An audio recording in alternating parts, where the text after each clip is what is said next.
Today, on the Richard Brooke podcast, we return to our top downloaded episode of all time with Dr. Shefali. Here we go.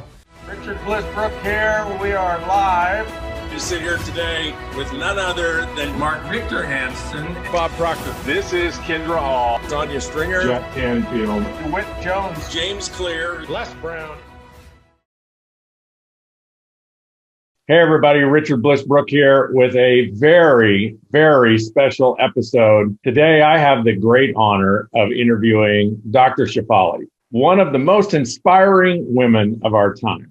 Dr. Shefali holds a doctorate in clinical psychology and is an expert in family dynamics, personal development, and guiding women to transcend their fears, break the legacies of pain, and find their own authentic voices. Dr. Shefali's been featured on Oprah Winfrey's platforms, Good Morning America, The Today Show, Hoda and Jenna, and many others. She's also the best-selling author of several books, including The Conscious Parent, A Radical Awakening, and The Awakened Family. Today, we're going to hear about our own radical awakening and how we can inspire your journey.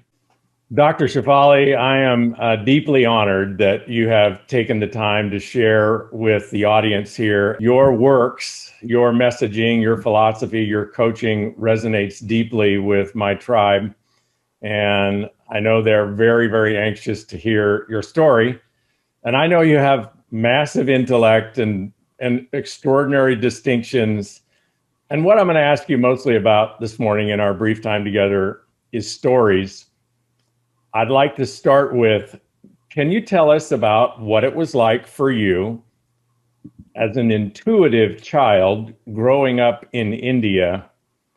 And how did you think you knew you just didn't fit in there?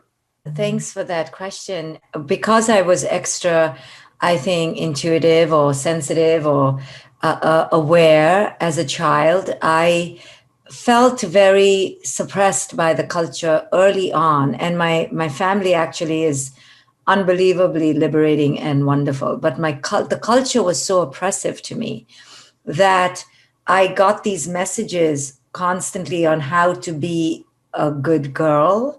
And those messages felt very suppressive to me.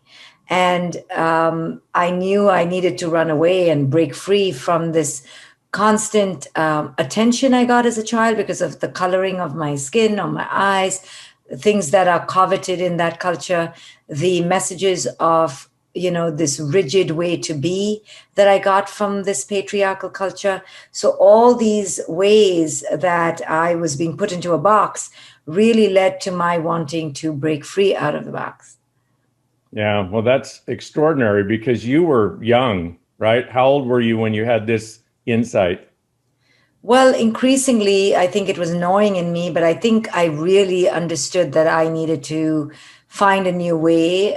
Maybe by the age of 12, I was very clearly declaring to my family that I needed to leave. And then they told me I needed to stay till I was 19, then 20, 21. But at 21, I did leave. And I did come to San Francisco and pursued my master's and then my PhD. Yeah, a whole different life. So here's a question for you, Doctor. If you could just visualize it, could you share for the audience what you think your life would have been like in some granular detail, including where would you be right now if you'd have stayed in that culture in India? Yeah, it's hard to say, right? But I guess I would be like all my friends who currently live in India, and they're not terribly unhappy. It's a beautiful place. I don't like to imagine that there's an evil place and a better place. I think I would have been okay, but I don't think I would have lived to my fullest potential. I wouldn't have transformed. I wouldn't have broken free of my own internal fears the way I did. When you leave something very familiar, you're forced to let go of a lot of your attachments. And because you're letting go, you're forced to reconsider, reevaluate. You're not so rigidly attached to the way you were raised. So I love that about leaving. I always tell people, don't run away, but certainly don't stay forever in one place. Explore, because when we explore new dimensions of places or people, we actually explore new dimensions of ourselves. And we deserve to give that to ourselves because there's so much amazing growth and transformation we can go through. And I wouldn't do without an ounce of it, even though some of it was painful or difficult, extremely challenging to adjust to a new culture, being a woman from a different country. But there's nothing to replace the tremendous growth surge that occurs because of such upheaval. Yeah, it's kind of like if you live in a big, safe boat, you might never learn how to swim. Yeah, exactly. So, but if you're tossed into the water, all of a sudden those attachments aren't useful anymore. Like hanging onto the boat is not useful.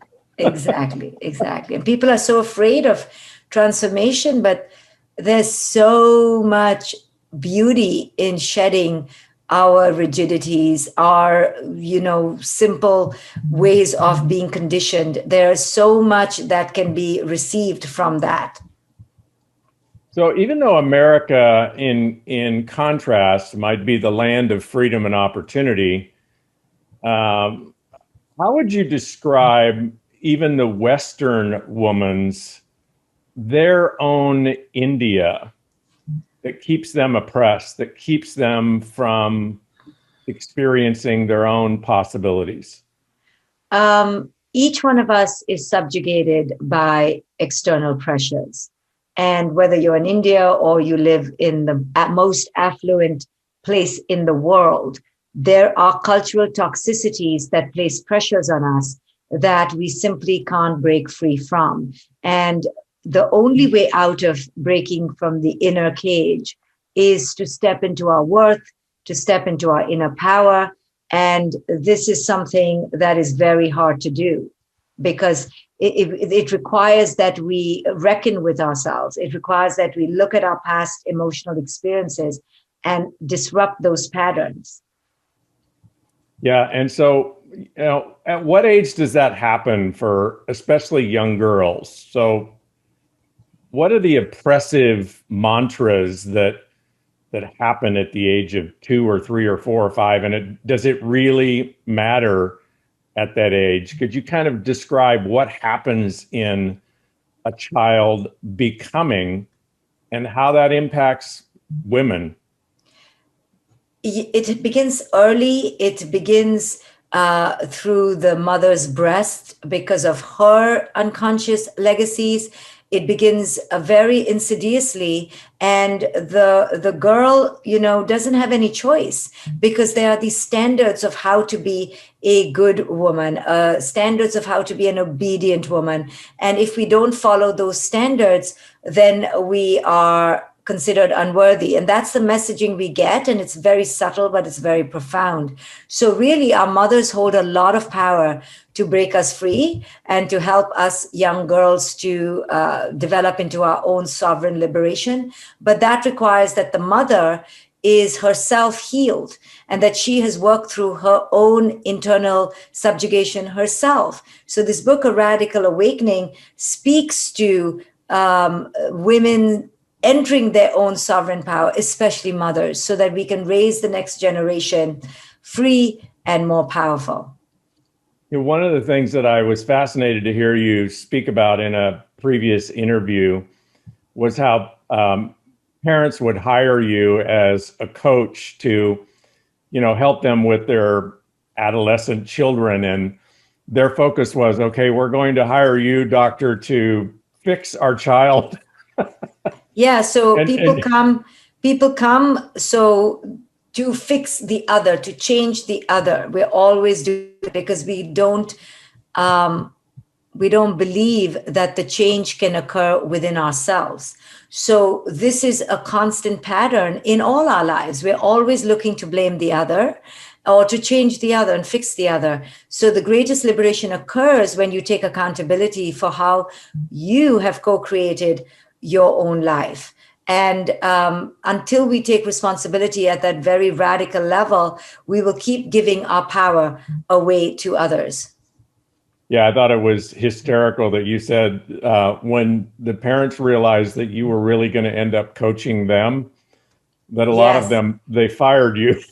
Yes, yes, yes. So the reason that people do that is because they're resisting looking in the mirror to see how they could have contributed, how they could have caused these patterns, how they could have, in their own way, put this baggage from their own childhood onto their children, and they don't want to see that.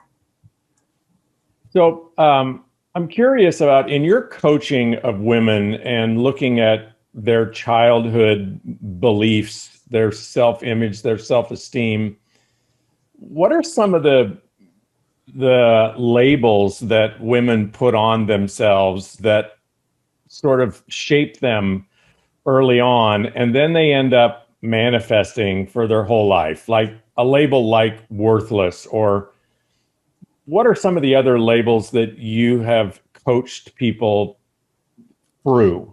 Yeah, every Let go of. label, yeah, every label has a belief system that is essentially a lie. So worthless, or even the label of good, be good. That's a true cage right there. It sounds amazing. Everyone wants to be good. Who doesn't want to be good? But when women are told that, that really means be quiet, be compliant, be servile, be dismissive of one's own truth. Don't make too much noise. Don't be bratty.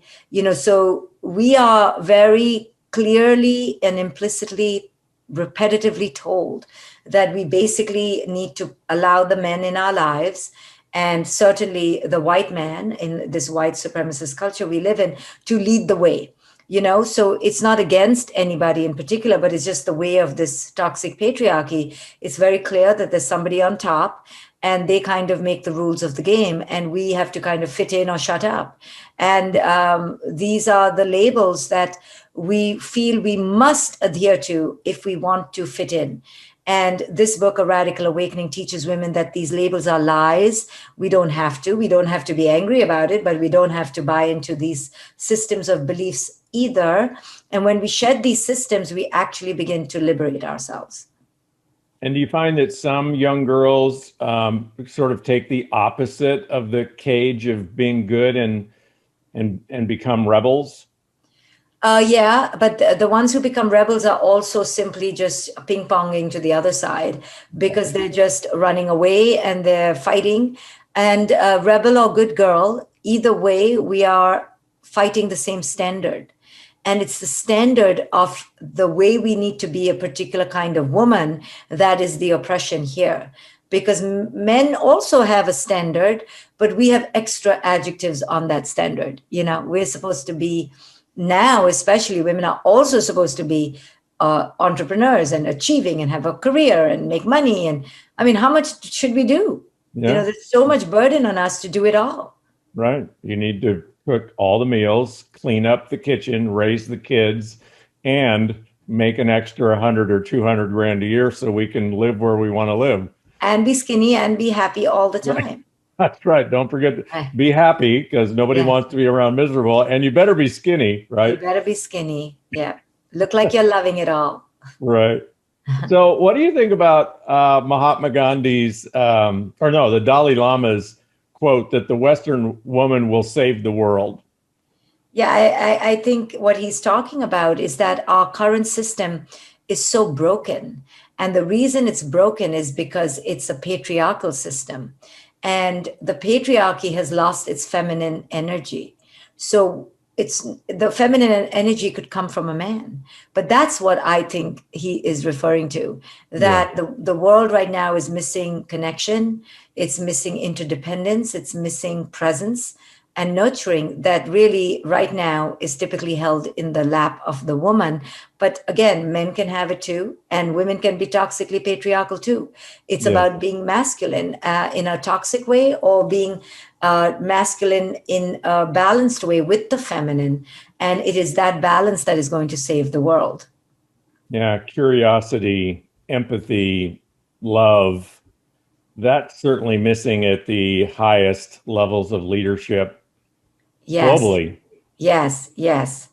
And that could be the death of us all. Yes, absolutely.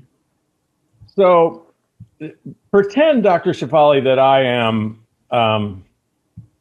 a woman, and I have the typical low self-esteem, which I may have compensated for. Like, I may be very successful and a big hustler and a great parent, but what drove all of that was a fear of not being accepted, not being perfect, because at the core, I just don't feel like I'm enough.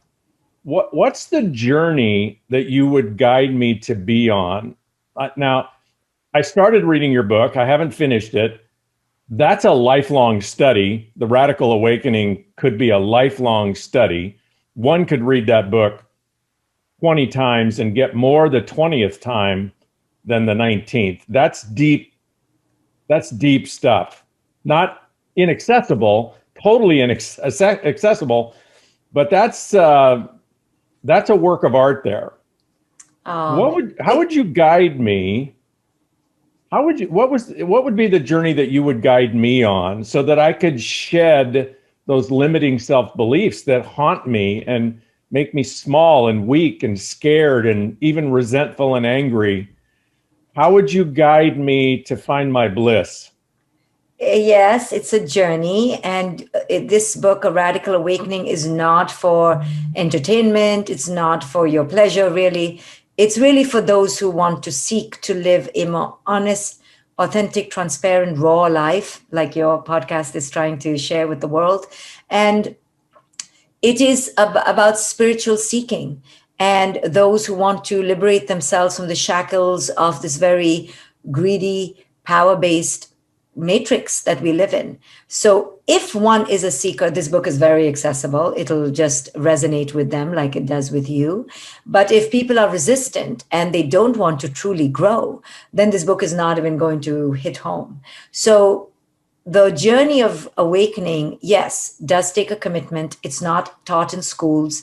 It's nothing that our parents really teach us. It's something that as you grow, you have to thirst for and seek with a deliberate intention. And there's a process. Once you begin, it could take 6 months to a year to begin to really enter another level of elevation. But as you evolve, you can't unsee what you have seen. You can't unknow, and you cumulatively begin to integrate these teachings. And then you begin to realize, oh my goodness, I am happier. I am treating my body differently. I am making better relationships. I am feeling deep enjoyment in my present moment. And that's what this journey does. It's not an intellectual journey. It's a deeply emotional, profoundly personal one. But when you take it on, you do see an immediate, palpable, qualitative shift in what you experience out in the world. Yeah, beautiful. So I believe that you're a fan of coaching. So if I wanted to embark on this journey, would you recommend that I go on this journey with someone that can ask me the questions I may not be able to ask myself? I think it's imperative to go on this journey with an usher and a guide. I actually train coaches in consciousness and conscious parenting, and allow them to get the tools to go out into the world to be coaches. So I have lots of coaches if people are looking for a coach, but we absolutely need to have a coach by our side to navigate these new terrains where you are stepping into a new identity that you haven't till now. So this can be a little bit of a scary process, but when you have someone who's walked the path, you can do it with greater courage. And in this book, as you talked about, I talk about my own journey so that I can be the reader's usher and the reader's guide, holding their hand down their own path of awakening. Yeah, your vulnerability in there is profound. I mean, just a couple of the opening stories about where you found yourself and how that was bottom for you, and you used that to pole vault yourself out into transformation. They're beautiful, heartfelt stories. Dr. Shefali, do you feel like one of the things that really paralyzes women to seek their own power is the fear of how that will disrupt their marriage? And if so, How would you guide them to navigate that? It doesn't always have to disrupt one's family or family of origin, but it could very likely, because we've trained people to love us in that old way where we were playing small and not being truthful and willing to let things slide for the sake of the greater harmony. Now we're not so okay with that. Now we want to say what we feel and have an opinion. And that can feel very clangorous to people who are used to our placidity. So they could begin labeling us as, oh, so, who's this bitch, or what's gone wrong, or what happened to you? And you think you're so full of yourself. I mean, my book has been called Narcissistic and Selfish by men, right? So no surprise there, because I'm advocating for women to rise to their power. So that's extremely threatening to the status quo. So that is to be expected. And the way I help women to navigate that is to think about, whether they're willing to pay the price for the prize of their authenticity. And if they're not, no shame. Right. Then they can go back into the shell. And it's okay. It's understandable because they have children or they're not financially liberated. This is okay, as long as they know that they're purposely being inauthentic and not forced to be inauthentic. At least do it out of choice. Yeah, a lot. I think maybe you could speak to this. A lot of the people that follow my podcast, I mean, I wouldn't say the majority by any means, but there are a lot that are, they're wives and their mothers, and they also make 6 and sometimes 7-figure incomes as entrepreneurs. They oftentimes make as much or 10 times as much as their husband. I am not surprised. Do you have any advice for how do they navigate that and empower their husband in the face of that kind of income inequality, which is, kind of turning the tables? And almost all of those husbands are like, they got it took them by surprise. All of a sudden, their wife is making $50,000 a month, and they're still making 7, working 70 hours a week, and they don't know what to do. They don't know what to do with it. Right. A liberated man would be okay with it and honor their partners to step into their financial power. But a threatened man would want to put that woman down. And it's not our job necessarily as women to empower the men, but I understand what you mean by that. Like, hey, honey, don't feel nervous. I'm not running away. But that's sad that we have to babysit our partners, but we do so out of love, and that's okay. But it's really about the man feeling secure within himself and understanding that his worth doesn't really depend on how much money he brings in, but how spiritually conscious he is and how awakened he is from inside. Yeah, my wife, Kimmy, I told her I was interviewing you, and she was fascinated. One of her statements that she loves telling me is, "I'm not your maid." Yeah.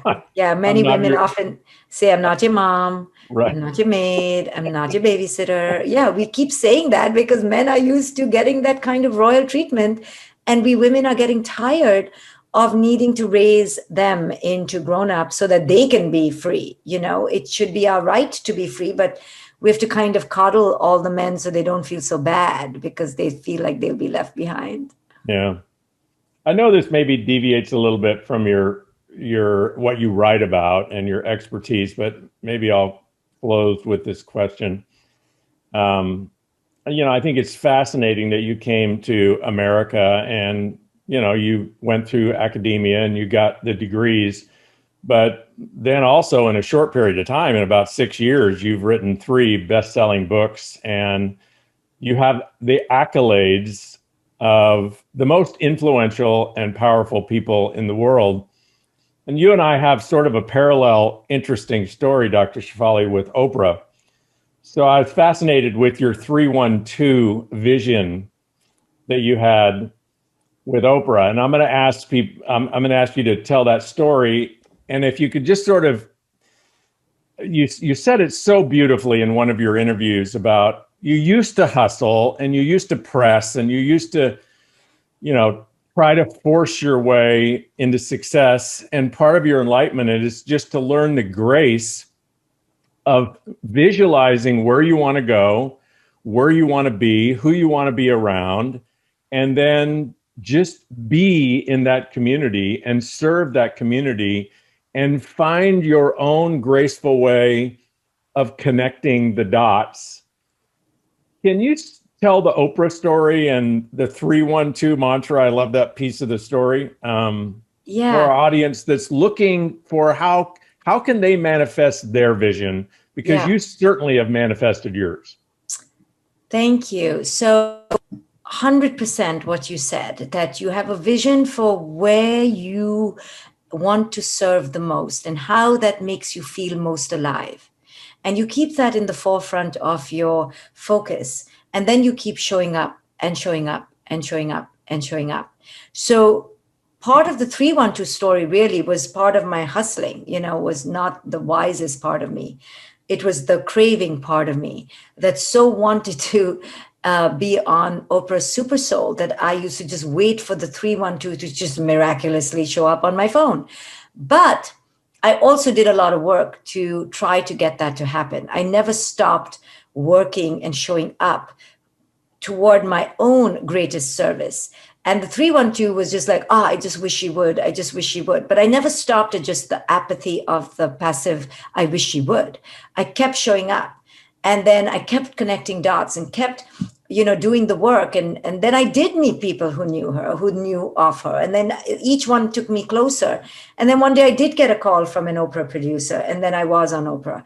But I don't want people to think that there was a passivity there, because sometimes this whole manifestation illusion makes us feel you can just pin it on the bulletin board and keep, having it as a mantra. It'll show up. No, it won't. It really will not.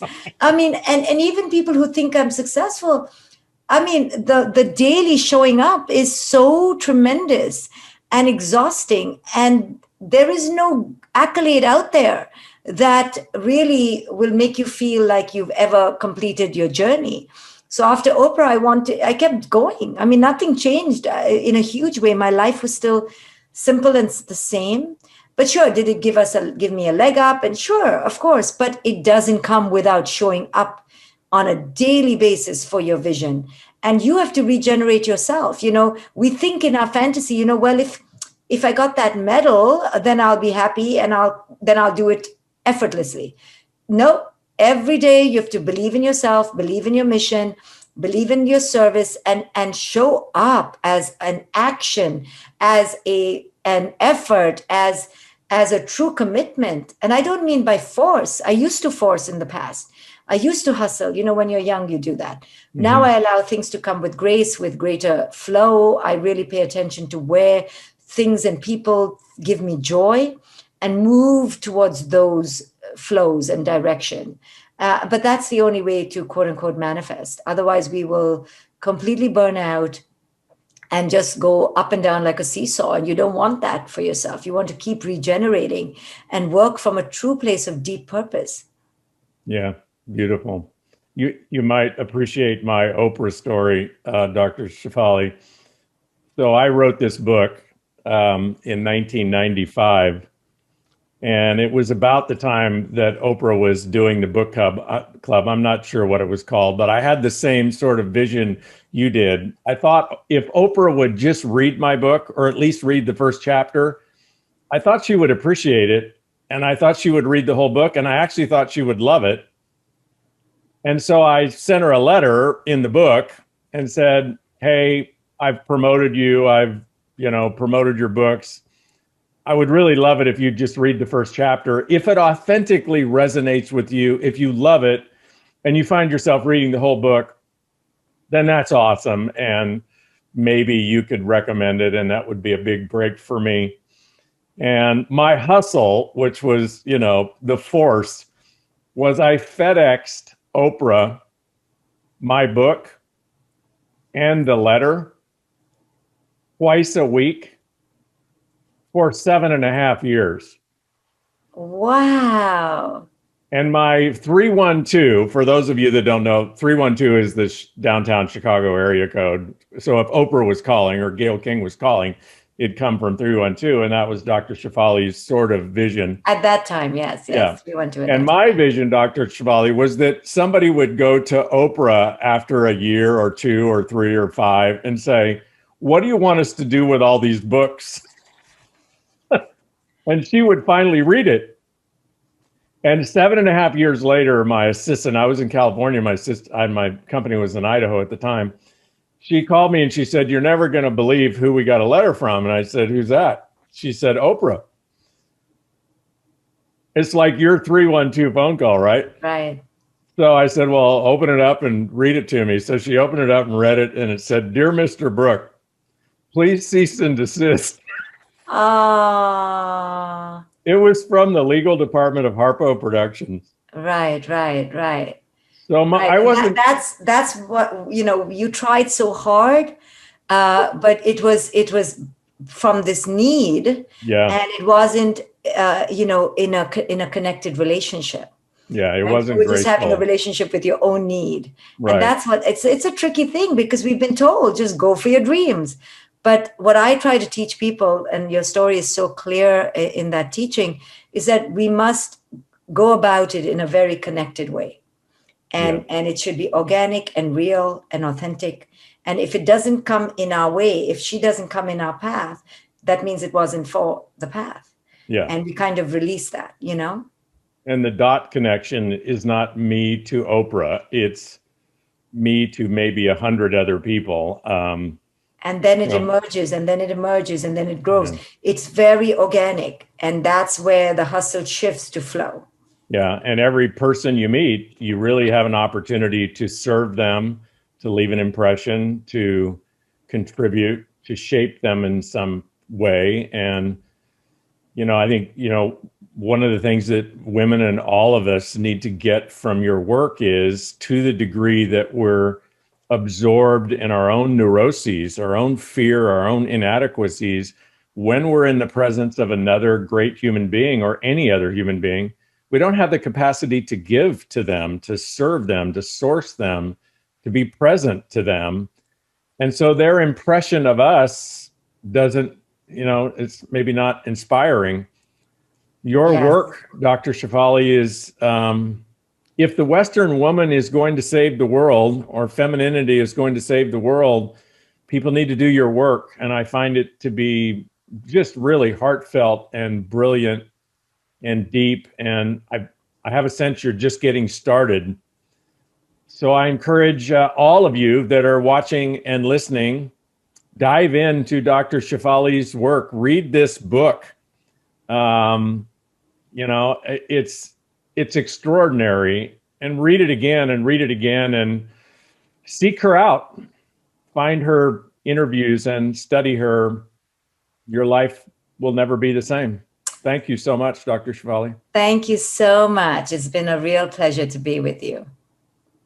Good day, everybody. Thanks for joining us. We'll see you next time.